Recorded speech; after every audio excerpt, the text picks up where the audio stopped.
Boa noite, gente. Mais um vídeo curto aqui do canal, Marxismo Bárbaro. E a gente vai ver o que é isso, né? O que é o fenômeno Ciro e se ele é de esquerda ou de direita. É um tema que, desde que ele começou a votar a cena, quando ele preparou para ser pré-candidato a presidente, ele chamou atenção e a crítica, a direita chama ele de esquerda, a esquerda muitas vezes chama ele de direita. Ele se coloca como centro-esquerda, ou seja, como centro, mas na posição de esquerda. E eu pensava que isso era porque ele quis aproveitar a onda de esquerda do junho de 2013, né? Com os protestos, com as greves. Mas não, desde 2000, mais ou menos desde 2000, pelo menos ele fala em um centro de frente esquerda. No Roda Viva tem uma entrevista dele em que ele fala que é de centro-esquerda, então é uma posição que ele sustenta há muito tempo. Só que o que uma pessoa fala de si própria não necessariamente é o que ela é. Nós não podemos julgar, que nem Marx fala, nós não podemos julgar uma época pelo que ela pensa de si mesma. Ela tem que julgar ela por um critério científico. Então, primeira coisa que a gente quer para debater aqui: esquerda e direita não é um critério científico. Na sociologia, na ciência política, tende a se transformar esse conceito como um conceito científico, tende a se limitar a ele, mas do ponto de vista marxista, pelo menos, não existe esquerda e direita. É um conceito, é como dizer que o sol está se pondo. Para fins práticos, todo dia a gente fala que o sol está se pondo, mas não é o sol que está se pondo, é a Terra que está girando em torno do próprio eixo e dá a impressão de que o sol está se pondo. Dizer que o sol está se pondo é um conceito de aparência da realidade, como uma coisa aparece, não como uma coisa é em essência. Então, esquerda e direita têm um fim prático de cotidiano, de linguagem cotidiana, mas do ponto de vista científico, para o marxismo, não é o critério mais correto. E é por isso, porque se divide em esquerda e direita, aí fala em extrema esquerda, centro-esquerda, extrema direita. O Ciro cai dentro de conceitos diferentes, dependendo de quem está julgando ele. Essa queda na esquerda, essa queda na direita que se coloca o Ciro, é porque o conceito está fazendo água. O conceito não sustenta a realidade. Eu pretendo que esse vídeo seja curto, porque eu estou em viagem e tudo mais, mas vou tentar fazer um vídeo curto aqui direto, tá bom? Qual é o critério de um partido, de um líder político, de um grupo? O critério é a classe. Para o marxismo, um partido se define pela composição social que ele tem, se ele é formado por operários, se é formado por servidor públicos, ou seja, classe média, se é, se é, é, se é formado por gente rica, por empresários, por agricultores, Então, o partido, uma parte da definição do partido é a composição social de seus membros. Mas isso não é tudo, porque nem tudo é classe. Não existe apenas classes sociais. Um líder político, um dirigente sindical que dirige o sindicato, um parlamentar, ele não pertence a uma classe. Em si, ele mesmo não está ali na posição de classe. Ele é um burocrata, um burocrata do sindicato, não no sentido ruim, mas no sentido de que a função dele é a burocracia, é a administração.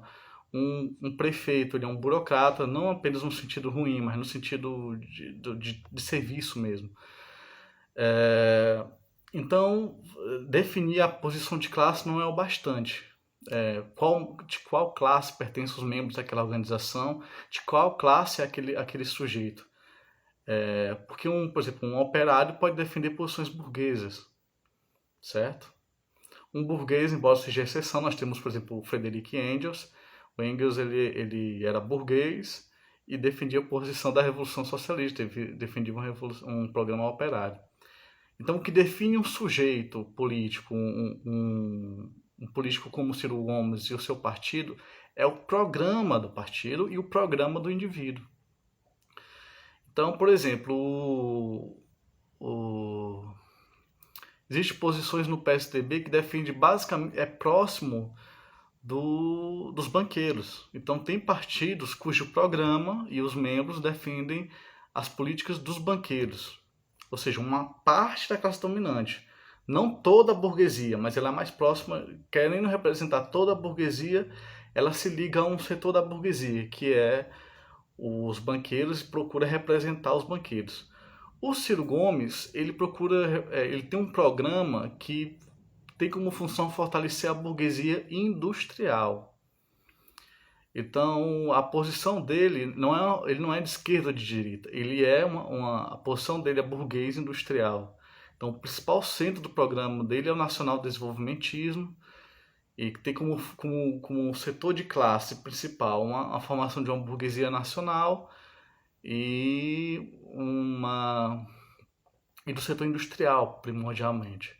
Há projetos que são mais próximos da burguesia comercial, há projetos que são mais próximos do agronegócio, tem projetos que são mais próximos da burguesia imperialista. Então, o Ciro Gomes tem um programa nacional de desenvolvimento que é burguês, e não só burguês, não é mais próximo de toda a burguesia, é mais próximo de um setor específico, que é, o programa da burguesia industrial. Aí tem algumas questões aí, por exemplo, nós temos partidos que representam, né, cachorro latino. Tem projetos que representam a classe média, a pequena burguesia, a classe operária. Então, o grande desafio no Brasil é o quê? Tem um partido da classe operária que defende o socialismo e tudo mais. Esse é o projeto marxista. Tem um partido de classe representando a classe operária que consiga aglutinar em torno de si os outros setores oprimidos, mas a classe operária em liderança. Tem um problema que a própria burguesia não está com Ciro Gomes. A burguesia nacional é fraca, é naturalmente fraca, vamos dizer naturalmente, mas é historicamente fraca, porque ela é ligada ao imperialismo. E tem mais uma questão, um grande burguês nacional, ele investe tanto no setor produtivo, ele tem a fábrica, ele tem empresa, mina, tudo mais, tem ações em minas, na Petrobras e tudo mais, e ele tem ações no setor financeiro, com uma dívida pública. Então, gera uma coisa esquizofrênica no burguês nacional, vamos dizer assim, porque ele está tanto ligado a uma coisa da produção, quanto ligado a um setor banqueiro. O setor financeiro e tudo mais. Então ele gera uma coisa meio dupla personalidade, meio esquizofrênica na burguesia nacional, que isso também afasta do Ciro Gomes. Sendo bem direto, Ciro Gomes ele tem um projeto burguês, capitalista, de preservação do capitalismo. Se as propostas dele forem implementadas como ele quer, a Revolução Socialista no Brasil vai ser adiada, ele vai conseguir adiar por algum tempo a possibilidade de uma Revolução Socialista que está se gestando no país, essa crise não é à toa. Nós temos a possibilidade, nos próximos anos, no máximo 2 décadas, 3 décadas, de uma Revolução Socialista no Brasil. A possibilidade. E podemos até ter um susto de ser uma coisa de anos, de menos de uma década. Há a possibilidade de ter esse susto, dependendo da situação mundial, da economia. E se ele conseguir implementar o programa dele, ele adia a Revolução Socialista. Então,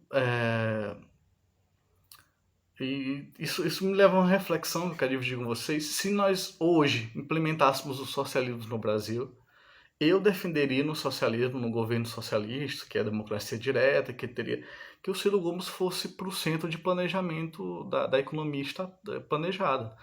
A economia planejada precisa de uma organização que faça esse planejamento, e eu defenderia que o Ciro, se não ficasse pirando lá da contra-revolução, ficasse na dele e se dispusesse a contratar ele como funcionário do Estado operário para ajudar a fazer projetos, ajudar a fazer os planos quinquenais, os planos de planejamento tranquilamente.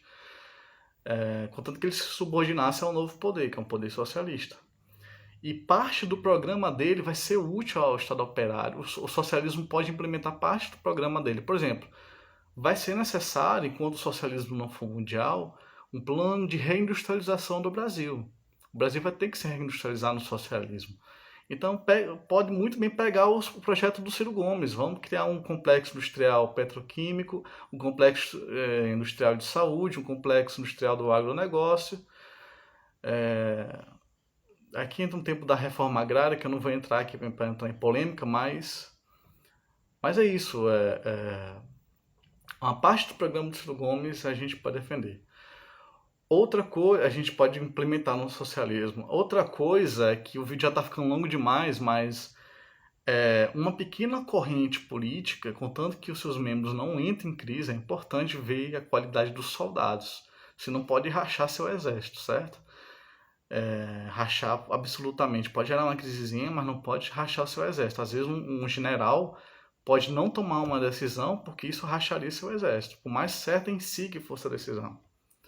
Por que eu estou falando isso? Porque uma pequena corrente comunista pode, nas eleições, como na eleição de 2018, pode nas próximas eleições fazer campanha na periferia do Ciro Gomes, ir na periferia e nas fábricas e declarar apoio de voto no Ciro Gomes, apesar de ser um candidato burguês. Aí que entra o velho argumento que muito oportunista usa do esquerdismo, do ensino infantil do comunismo, que é o livro do Lenin.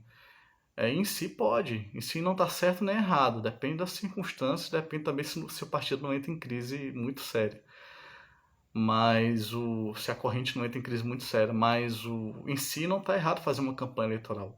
O limite do socialista, o limite é nunca participar de um governo que não seja baseado na democracia direta, participativa e socialista. Esse é o limite. Ou seja, você pode até fazer campanha para o Ciro Gomes, mas você vai ser oposição ao governo de qualquer jeito, independente da medida dos governos, porque o projeto é o socialismo, não é a preservação do capitalismo. Então pode ser tático fazer campanha para o PT, por exemplo, se for uma corrente muito pequena na próxima eleição, ou no Ciro Gomes e tudo mais. Se o PT e o Ciro Gomes se unir, vai que acontece, né? Então, eu deixo essas observações para dizer, o Ciro Gomes não cabe bem no conceito de direita ou esquerda. Ele é um projeto burguês, tanto que ele foi contratado como executivo da CSN, se eu não me engano. Ele trabalhou como executivo e é um cara extremamente capaz, honesto, mas que é equivocado. Ele tem um projeto de preservação do capitalismo que, né, em nossa época não faz cada vez menos sentido. Obrigado, gente. Até o próximo vídeo. Até mais.